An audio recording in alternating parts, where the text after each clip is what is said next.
لڑکیوں ہاں بتاؤ. جو میرا سوال تھا کہ ہمارے معاشرے میں ایسا ہوتا ہے کہ اگر کسی کو ڈپریشن ہے یا انگزائٹی ہے تو وہ کہتے ہیں کہ اس کا اللہ تعالیٰ سے تعلق کتنا مضبوط نہیں ہے.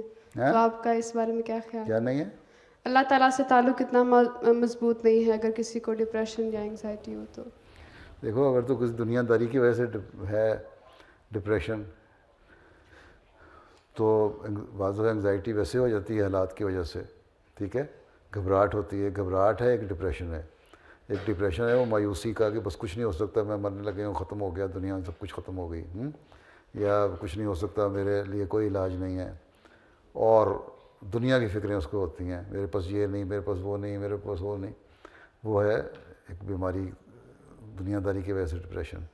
اللہ تعالیٰ قرآن کریم میں کہتا ہے اللہ بذکر اللہ تطمئن القلوب، ہاں، کہ اللہ کے ذکر سے تمہارے دلوں کو تسلی ہوتی ہے، اطمینان ہوتا ہے.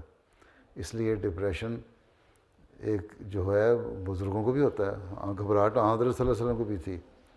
جب بدر کی جنگ ہو رہی تھی تو آن صلی اللہ علیہ وسلم گھبراہٹ ہی تھی نا، جو شدت سے رو رو کے دعائیں کر رہے تھے کہ اللہ تعالیٰ بچا لے، اور یہ لوگ اگر ختم ہو گئے تو پتہ نہیں پھر تیرا نام لے گا کوئی نہیں ہوگا.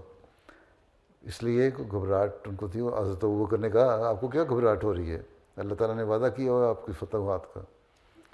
تو آن صلی اللہ علیہ وسلم نے فرمایا تھا کہ اللہ تعالیٰ کے وعدے بھی چھپے ہوئے ہوتے ہیں.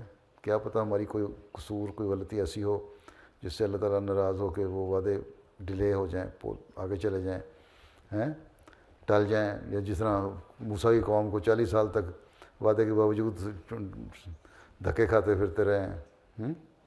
ٹھیک ہے، تو ایک وہ گھبراہٹ ہوتی ہے جو نیک لوگوں کو بھی ہوتی ہے، اور وہ اس کی وجہ اور ہوتی ہے. ایک ڈپریشن ہے جو دنیا داری کی وجہ سے ہو جاتا ہے، اور دنیا کی خواہشات اتنی بڑھتی ہیں کہ وہ انتہا پہ پہنچی ہوتی ہیں. ایک فکر ہوتی ہے بچوں کی، میرے اس ماحول میں بچے ہیں، ان کی پتہ نہیں صحیح تربیت ہو سکے گی کہ نہیں ہو سکے گی، میں اس قابل ہوں کہ نہیں ہوں. اس کے لیے پھر وہ اللہ تعالیٰ سے دعا بھی کرتا ہے. دعا کرنی چاہیے تو اللہ تعالیٰ پھر آہستہ آہستہ تسلی بھی کروا دیتا ہے. ٹھیک ہے، تو دو طرح کی چیزیں ہیں، ایک ڈپریشن دنیا داری کے لیے، اور ایک گھبراہٹ اپنے دین کو ضائع ہونے سے بچانے کے لیے، یا اللہ تعالیٰ کے ناموں سے کو ضائع ہونے سے بچانے کے لیے.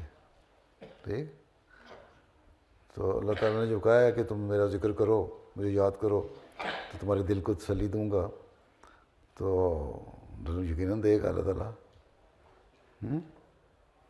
ٹھیک ہے نا، پھر اس پہ پورا ٹرسٹ کرنا پڑتا ہے نا اللہ تعالیٰ پہ. ٹھیک ہے.